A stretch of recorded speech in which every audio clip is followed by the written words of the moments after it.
According to Yakut beliefs, each person is endowed with 3 souls on earth. Only in their combination does a person find his integrity, and having lost one of them, he loses his inner harmony. If you ever find yourself here in Yakutia, you'll discover the memory of an English hero you've almost certainly never heard of. Kate Marsden is this woman who has a mission to try to eradicate leprosy throughout the world. Кейт Марсден все от нее зависящее делала для служения страждущих, поэтому не случайно ее почитатели при жизни уже называли ее ангелом милосердия. This was a dreadful journey she did because she went across Siberia by sledge and horseback. Kate Marsden's journey was an absolutely epic undertaking. She was a real pioneer, a woman before her time. Imagine doing that a century ago when there were no safety nets, no travel insurance, no one coming to rescue you if anything went wrong. Kate Marsden took with her this practical humanity, and that's what has spread all over that part of Russia, is this caring for other people. And she was tough. This is the main thing about Kate. She was a really tough, determined woman. She didn't let anything or anybody stop her doing what she thought was right. It was sufferers of leprosy that really pulled at her heartstrings, and she tackled everything that people could throw at her and still kept on striving. It's one thing to hear a rumour of a magical herb in a distant part of the world. It's quite another to make the radical decision that you're personally going to go and find it yourself. That's true dedication. That's true dedication to the cause of the lepers in Siberia. This formidable looking woman wasn't an explorer, she was a nurse on a mission. The world should know about Kate Marsden because her objectives, her mission are still with us. So she's a hero, a very courageous lady, and I think that's worth celebrating. Here there are streets named after her, statues. They have parades on her birthday and award scholarships in her name. In her heyday, she was the darling of Russian royalty and earned the admiration of the Tsarina. In the West, she was subjected to a vicious and sustained campaign of character assassination. It branded her a liar, heaped discredit on her work, and ruined her reputation. The scandal followed her until her dying day. She was let down by her fellow women, actually. It's a great shame that she's largely been forgotten in England. This film sets out to establish once and for all whether she deserved the character assassination that was heaped on her by her enemies and critics. Поэтому Кейт Марсден – это символ такого взаимопонимания и доброго сотрудничества как между Российской империей и Британской империей того времени, между церковью Англии и между Русской православной церковью. Will it all boil down to this one simple question? Was Kate Marsden a saint or a sinner? One of the souls is maternal. It goes to man as a representative of humanity. All life on earth exists for a reason. Everything is interconnected, and everything has a purpose. And sometimes, a person, having been born, also finds his destiny.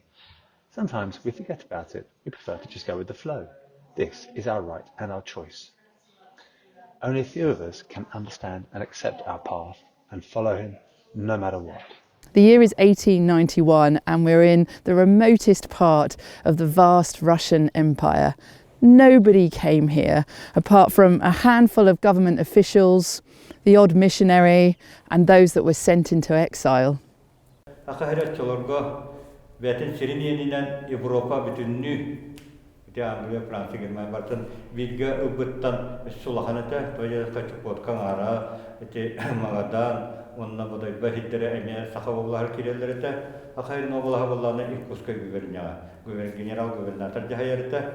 And look at how she was travelling on the back of a Yakut horse, which may be small in stature but is really wild in spirit, and using a traditional Yakut saddle which is made of wood. Even if you cover this thing in blankets, it's going to be incredibly uncomfortable. Add to that the bears and the rough terrain. This is the image of Kate Marsden that first got me hooked on her story. She appears as this fabulous female Indiana Jones figure, riding astride, which in itself was really unusual for a woman at that time. She's dressed in a full leather outfit, complete with a skirt to cover her modesty. On one side she's got a revolver, on the other is lashed a whip, and she's leading a team of at least a dozen flint-hard Yakut Cossacks, also on horseback, and they're about to head out together into the unknown. This is the vision of a woman that I'm prepared to admire as a hero.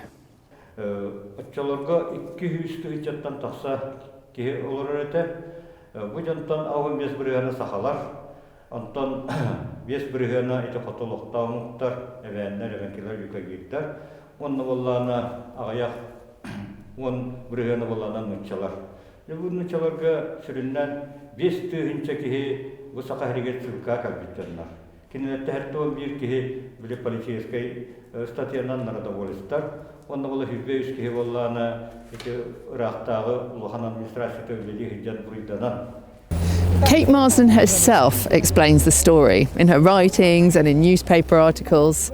She talks about being still a very young nurse when she first came across someone who had leprosy.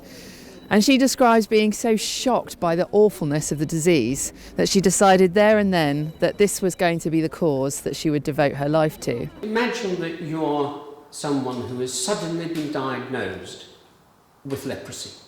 The next day, your family throws you out of the house. Suddenly, you have no home. You cannot get a job because no one will employ you because of the stigma.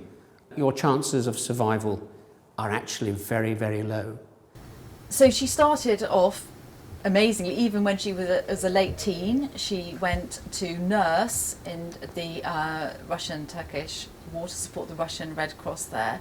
And that, for someone who was 17 or 18, was an astounding experience in itself, to be back from the battlefields and see wounded men coming in and deal with people who are suffering all sorts of diseases. It was horrific. It was while researching the latest and most modern methods of looking after people that had contracted leprosy that she first heard a rumour about a magical herb that was used to fix people in a very far-flung part of the world, the very northeast of Siberia. This was a place where nobody went apart from condemned convicts and very hardy explorers. And yet, on hearing this rumour about this people, the Yakut, that had a magical herb that could apparently cure leprosy as well as all sorts of other disorders, she makes the radical decision that she herself is going to go to this edge of the world and find this herb. And not only that, but she's going to convince these people, who are apparently very secretive about the healing powers, to let her bring this herb, this magical cure, to the rest of the world. As a long rider myself, and having travelled thousands of miles, I can't even begin to comprehend what she must have endured doing the journey that she did. The temperatures, the mosquitoes for another thing, absolutely horrendous. And just the long hours and the high mileage that she was doing, it's almost inconceivable to me. Yeah, incredible, absolutely incredible. So, having established herself in Moscow and done the most she can to get her preparations together, she gets the train, first of all, eastwards, and then goes by sledge across, ultimately to Irkutsk at the bottom of Lake Baikal. In each of these stops, at the post houses and at the town, she often visits prison. She's invited and talks to the local dignitaries of the area. From Irkutsk, she then goes north on a tarantass, and when they pick up the River Lena on a barge and travel north by this point to Yakutsk. It's difficult for us to appreciate today just what an undertaking it was to travel to Yakutia. In modern times, I've made the journey from Moscow to Yakutsk in a vehicle. We drove more than 500 kilometres every day, and the journey still took us more than a month. In 1891, Marsden could only go so far by train from Moscow. After that, she relied on horse-drawn sledges. These are unsprung, so she would have felt every bump, and they're completely exposed to the elements. she travelled with a Russian-speaking friend, Ada Field, and the pair of them wore so many layers of blankets and furs that they were completely helpless once they were loaded into the back of the sledge. Английская сестра милосердия говорит, встретилась здесь, в Якутии, с удивительно духовным, мудрым и деятельным архипастырем, епископом Милетием Якимовым, который прославлен Русской Православной Церковью как святой. Епископ Милетий создал миссионерское братство имени Всемилостивого Спаса. И одной из функций этого братства была забота о людях, болящих проказой, о тех колониях, которые существовали, колониях прокаженных, которые существовали у нас в Якутии.